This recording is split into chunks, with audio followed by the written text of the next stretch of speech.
नागपूरमध्ये आरक्षणाच्या मागणीसाठी हलबा समाजाचं आंदोलन जे आहे ते होत आहे आणि आज कुठेतरी आंदोलन जे आहे ते आक्रमक झाले होतं। आपल्यासोबत याविषयी बोलण्यासाठी भाजप आमदार प्रवीण दटके जे आहे भाऊ, हलबा समाजाचं आंदोलन कुठेतरी आज आक्रमक पवित्रा घेत होतं, जलसमाधीकडे जे आहे ते वळलेले होते, काय सांगाल? नाही, त्यांचं आंदोलन एक खरं आहे, त्यांच्या मागण्या खऱ्या आहेत। कारण मी जे वाचलं, मी त्या समाजासोबत राहतो, 20-20 वर्ष जे काम केलं आहे, त्या समाजातल्या तरुणांवर ज्यांच्याकडे नोकरी लागली आहे त्यांच्यावर अन्याय होतो आहे आणि जे विद्यार्थी शाळा कॉलेजमध्ये शिकतात त्यांच्या व्हॅलिडिटी करता अन्याय होतो।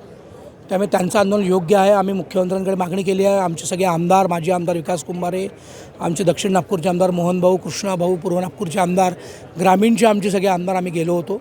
आम्ही माननीय मुख्यमंत्र्यांना भेटलो आहे, ते त्या बाबतीतली बैठक लावतील असा आम्हाला विश्वास आहे आणि तात्काळ त्यातनं काही ना काही तोडगा निघेल।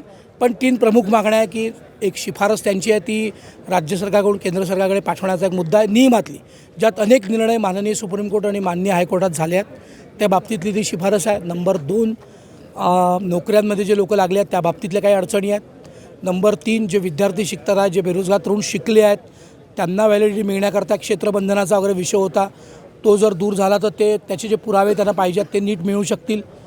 मुद्दा असा आहे की आपलं काय म्हणू आपण, त्यांचा अजून एक मुद्दा आहे की व्हॅलिडिटी देतो SDO स्तराचा अधिकारी किंवा एक, आणि तो तपासतो वरती क्लर्क, म्हणजे SDOनी व्हॅलिडिटी द्यायची की हे द्यायची आपलं कास्ट सर्टिफिकेट तपासायचा अधिकारी क्लर्कला, तो एका न्यायाधीशाला असावा किंवा तत्सम अधिकाऱ्याला असावा, अशा त्यांच्या मागण्या आहेत, त्या खऱ्या आहेत।